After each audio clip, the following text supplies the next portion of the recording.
Hi, I'm Mark Williams. I'm the group editor at Bus and Coach Buyer. Today, I had the great pleasure of talking to Jake Martin, who's Hydrogen Business Development Manager for Haskel. Haskel is a company that specializes in hydrogen compression and gas compression in general. And of course, compressing hydrogen is really important in order to get it into cylinders and get it to the places where it's needed. It's also gone a little further than that recently by issuing its own white paper on the subject of hydrogen in buses. And we can take buses to mean coaches as well. I really recommend you go to the Haskell website and see if you can find that document, and I'll see if I can link it from this video.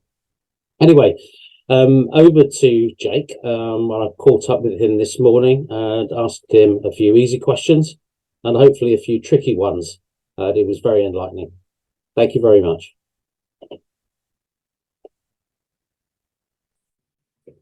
Good morning, Jake. It's nice to meet you in the virtual world for the first time. Perhaps you'd begin by explaining who you are, who you work for, and what your company does to make its living. Yeah, cheers, Mark. It's great to be able to have this conversation with you today. So I'm Jake. I work for Haskel Hydrogen Refueling Systems. I look after the Europe, Middle East, Africa, and Indian market for hydrogen refueling. So I work for Haskel. Haskel is wholly owned by Ingersoll Rand, the international conglomerate, and it's my role to really convince people to transition to hydrogen over other energies. Haskel's been going for many, many years in hydrogen compression, and we've got some good experience in hydrogen refueling. So looking forward to talking you through that today. Yeah, you've recently issued a white paper, haven't you, on the future of hydrogen as a fuel? Perhaps you could tell me a little bit about what's in that white paper and how you see the market progressing. Yeah, that's right. So we've released the buses white paper deliberately because we believe this is going to be a very big growth market for us. And it's one of the more pertinent areas where we feel like we maybe need to talk to people about what this hydrogen molecule is and how it works. You know, I understand there will be your readers who will be thinking, well, where do I go? Do I go electric? Do I go hydrogen? And how do I do it? Where do we see the future? So we thought it made sense to release a bit of a tutorial on where we see the hydrogen being introduced into the mobility market, specifically in buses and the local transport sector. One of the biggest areas of growth for us really is in situations where there's vehicles that go what's called back to base. So coaches, buses, trains, planes, all start in one location, go to the next location and come back. Very, very rarely move away from the same route unless there's traffic, for example, which can be obviously accounted for in contingency. So we're seeing some really big global market insights at the moment, specifically in the APAC region, where we're working very closely with some of our customers. One of them publicly knowledgeable is Haringa over in New Zealand, where they're literally doing exactly what we're referring to here. So integrating a hydrogen molecule into buses and trucks for that industry. So really we see how the market's going to increase significantly. You know, between 2021 and 2029, it's going to become a multi-billion-pound market. So that's why we're releasing this to sort of educate, also open people's eyes a little bit to what will be the future in buses, trucks, trains, and mobility for us. Yeah, how much of this will depend, as it's really the electric market has demonstrated, how much of it will depend on government coordination of the expansion of the infrastructure, because this has been the thing that's holding back to some extent, certainly in heavy vehicle market, the battery electric. With hydrogen, you know, are you still dependent on that kind of strategy, maybe government money, and you know, in order to grow the market for hydrogen? Yeah, it's a great question, and I think referring to growing the market, we need to make it more palatable for the end user. So rather than putting the weight on the end user to make decisions, we need to make it easy. So I'm going to compare making it easy and palatable a little bit later on to the electric car scheme that's already in place. But for the UK, it's very driven by UK government funding. You know, the UK have very recently announced £250 million worth of funding to support the growth and adoption of this technology, also alongside nuclear. So just to be clear, you know, we're advocates of hydrogen, but I don't believe it's going to be the answer for the energy net zero solution. But as we're being pushed and pushed and pushed to remove diesel vehicles off the road, you know, we're aiming for 2030. It's likely to get pushed another 10 years to 2040 and even potentially to 2050. So we need to understand actually the impact of that. But really empowering the end user to make decisions that are funded by the government to take on this hydrogen technology is critical. We talk about electric, and we'll probably touch on this a little bit later, but the transition between electric and hydrogen has its place. I don't personally see that currently in trucks, and buses, because of the amount of lithium that's required. And we can touch on that slightly later. But I think it's really important that we talk about the ability to quickly adapt. And one of the areas that we understand in the UK is gas. We've been using gas for years, natural gas in the grid, for example. We're already starting to blend hydrogen into the grid without us, the end user, really knowing. And that's because it's such low percentages. So really, as we see the adoption and the government funding come in, we'll see more and more of this on the roads. To gain sort of common usage of hydrogen as a road fuel, will there need to be hydrogen in the mains? Do you feel that would be the end point really for hydrogen fuel? Yeah, so I think making sure the gas is fully available, very similar to the gas grid at the moment. So it's really interesting actually that you mentioned this, because I can guarantee you and your readers will have been stuck in traffic and been looking at some of these temporary roadworks where there's great big yellow pipes being pushed into the ground. And you're thinking, what are they doing? They're already preparing for this. They're already preparing for this mixture of hydrogen in the grid. And that's because the current gas infrastructure, it's a mixture of clay pipes, and, the gas pipes can't hold hydrogen at the moment. It's an embrittling gas. It likes to get out of there. It doesn't like to be held in locations where it doesn't want to be. It's a searching gas. So I guarantee my point, really, what I'm saying is when you're stuck in traffic, this is already being planned for. So making the hydrogen available at localized regions is really critical. Localized generation via electrolysis and greenways is really important. Only last year and the first time in COVID, the UK ran completely on renewable energy. So that means the renewable energy aspect can then power the generation of the molecules. So yeah, I do believe it needs to be available in the gas mains at relatively low pressure. How we do that is measured via a blending process. It's incredibly safe. So it's nothing to be concerned about. And I can touch on safety a little bit later and sort of quash any of your readers' fears about this scary molecule hydrogen. So yeah, I think it does need to be in the mains for sure. Yeah, I think we'll have a look at the safety issues now, because I guess really everybody goes back as far as the Hindenburg to look at what hydrogen can do. So, but of course, we also quite recently and very sadly had a gas explosion in I think a German, and in France, I think, of two gas explosions. So clearly methane is really not much safer as a gas, if you see what I mean, if it's handled incorrectly. Yeah, for sure. So safety is really important, and it's it's right at the top of the list, and that's purely one of the biggest reasons is because of what you just mentioned. Our interpretation as the general public is that hydrogen is very dangerous. The only reason we consider it dangerous from a technical and engineering aspect is actually the energy you can get out of that molecule is phenomenal. And I can go into that in a little bit more detail, but it's the only thing that matches its molecule density than diesel does. So that's why it's a great transition, first of all, from energy output versus input. But actually, from a safety perspective, I'll leave you with a fact, and it's a great fact. Hydrogen's 14 times lighter than air. Yeah. Okay, so the second that hydrogen molecule ever gets into the atmosphere, it's straight back up into the water cycle. Okay, yeah. So it's incredibly safe. Gas, methane, much lower density, and much less lighter than air. So in some cases it can be lighter than air when it's mixed with the blend. So that's why we have to put stuff like mercaptan into the local grid to smell gas. So yeah. It's odorless in itself, methane, and it's the same with hydrogen. Hydrogen is odorless too. So that's one thing we need to consider. So from a safety aspect, if you're talking about transportation of the molecule, if it's inside the vehicle, these systems are designed to withstand incredible impacts and incredible temperatures. So I'll talk about one example. The cylinder you see on board is holding gas at between 350 and 700 bar. In the case of a truck, that'll be 350 bar. That cylinder can be sat in a direct flame. It's what we call a flame test for in excess of 60 minutes in some cases. Yeah. So before it will ever release that molecule. So incredibly safe. It's got lots of pressure relief systems on there. But at the end of the day, the second that molecule gets into the atmosphere, it's what we call a searching gas, very similar to helium and neon. So when that gas is released, it will find the fastest path to the atmosphere and disappear back into the clouds for us to water our plants in a few days' time. So it's incredibly safe. Yeah, yeah. Of course, you touched really there upon one of hydrogen's well, not difficulties, but one of the challenges of using hydrogen is that a kilo of it is 11 cubic meters, so it's a massively voluminous gas. I don't know how far a kilo would take you in a bus, but I'm guessing 50 miles or something. So there is a need to compress it, and you've just mentioned the compression ratios of 700 atmospheres, which is a hell of a lot of pressure.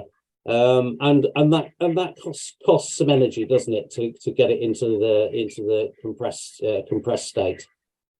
Yeah, it does, and we say it's high pressure. It is quite high pressure. But how long have we sat on a fuel tank full of pooling fuel?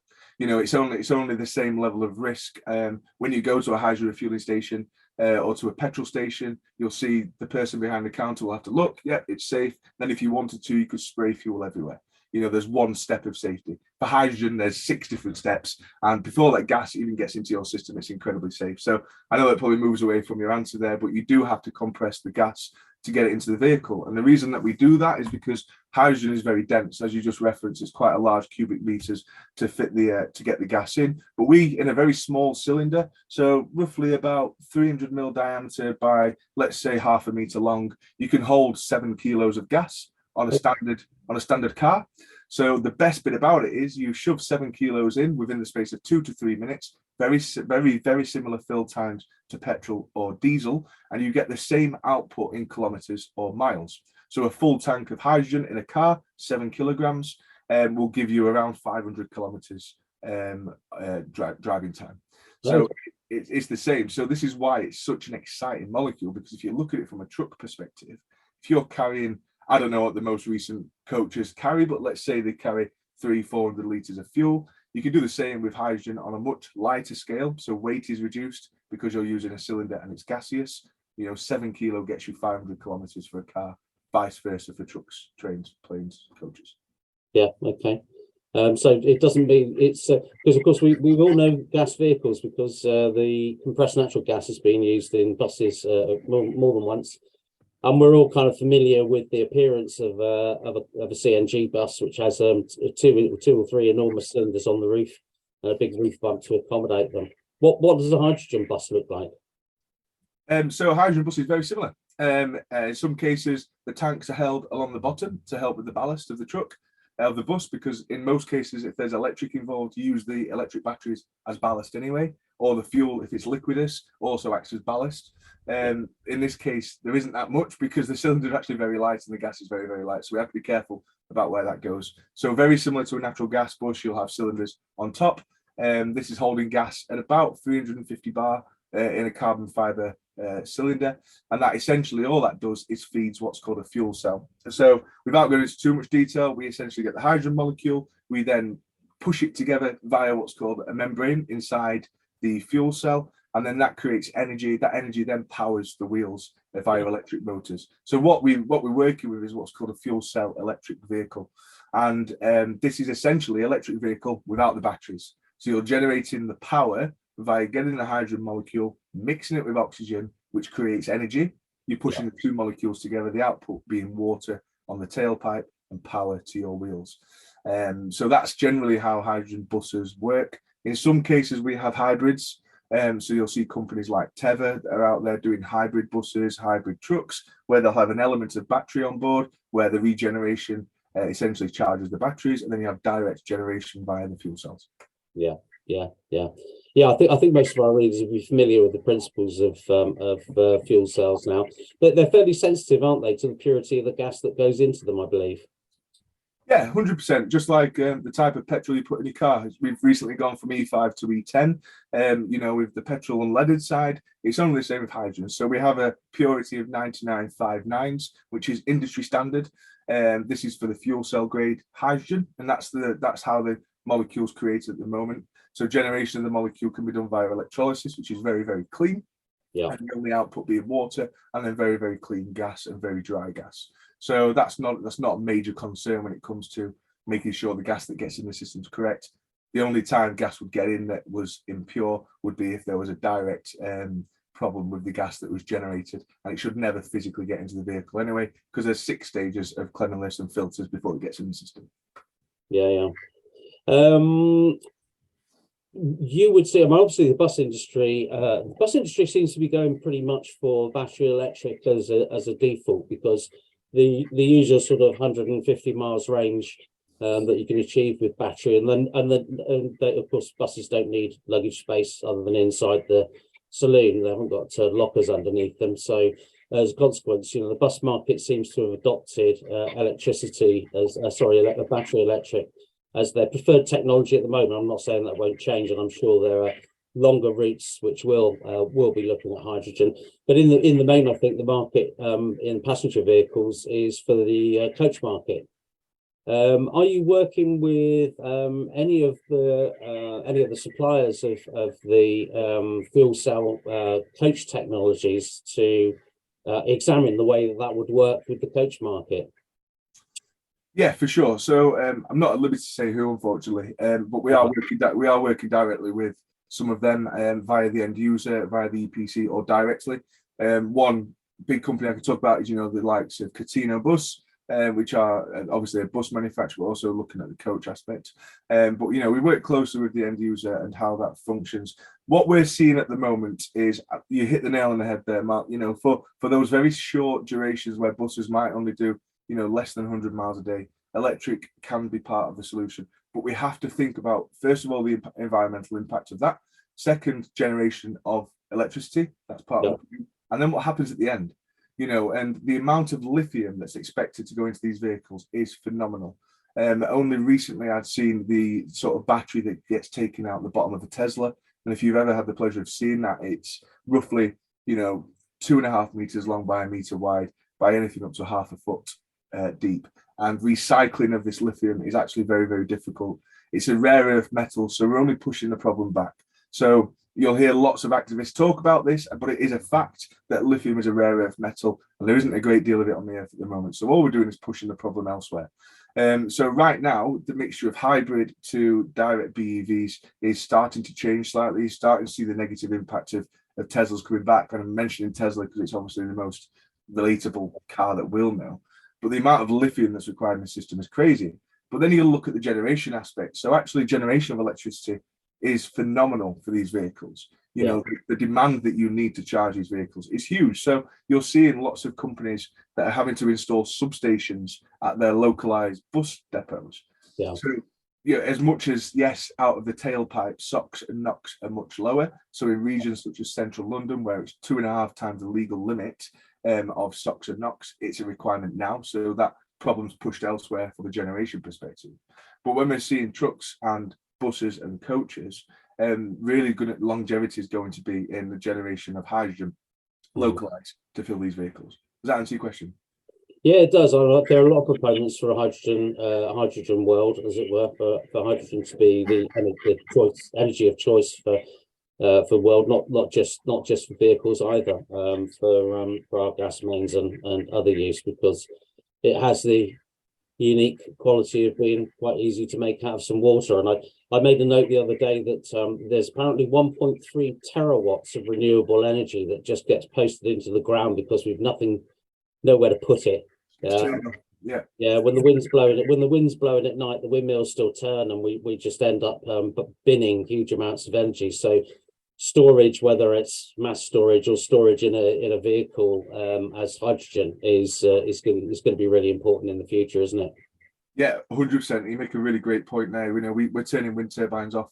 A lot of my hydrogen network will be like, oh, we always talk about this, but I think one of the areas you touched on there is really critical, is all that energy that's now being essentially thrown back into the ground or turned off, so to speak, could be captured in a hydrogen molecule. So where we put it through electrolysis, where we essentially mix water, we crack the water molecule, we then get the hydrogen out of it, push the oxygen back into atmosphere, or reuse that oxygen. We can then store it and then push it back into generation anyway, so localized generation via electrolysis, or fuel cells, forgive me. So it's a really important move, that, and you'll see historically in industry we've been doing that anyway. So a great example is during big football matches, the localized power stations would have a gas turbine engine. They'd fire up that gas turbine engine, create energy, immediate surge of energy from everyone's pops to the fridge to grab a beer or to pour themselves a cup of tea or coffee. We need to be able to meet that demand, and that's how we do it at the moment. That's still one of the ways that we do it, and I've physically seen it firsthand how that works. So we're already doing that, and E.ON, for example, in the UK have very large localized it's basically uninterrupted power systems. So very large lithium battery locations. There's only one in Sheffield down the road from me, just off the M1. And that essentially is capturing power into large lithium batteries and distributing it back out where that power would normally be wasted. So this isn't a new hot technology. We're just going to be changing the way that we do it. Yeah, absolutely. And those issues of sort of micro storage are quite important, aren't they? So and it's quite an interesting future where actually consumers are the people storing the spare energy. Because as you quite rightly say, people don't, I think, realise just how much energy goes into a battery, whether it's a bus battery or a car battery. You could run your house for about a week on what goes into one charge into a modest car. Yeah. So these are huge amounts of energy we're dealing with at the moment.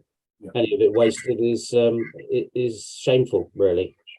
Well, that's great. Thanks ever so much, Jake. Really appreciate your time talking about Haskel. I urge everybody to go to the Haskel website, take a look and find the white paper, which will help background them on where you are in the hydrogen journey.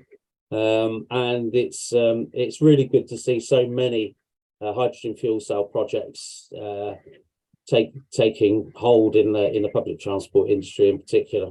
Some big trials, and we'll get to find out a lot more about it in the near future. We're all waiting for the next hydrogen coach. I think coach operators are anxious to make the jump to zero emissions. So your part in that's much appreciated. Yeah, for sure. No, it's been a pleasure talking with you. And please engage with us all on LinkedIn. I'm very, very passionate about this, as you can see. And give it a chance. That's kind of what I'm saying. It's going to be the future of what we do in some way or another, whether it directly impacts our lives or the future lives in stewardship for the world. It's very important that we're doing something about it. So yeah, thanks, Mark. I appreciate your time today. Absolutely. Thanks for your time, Jake. Cheers.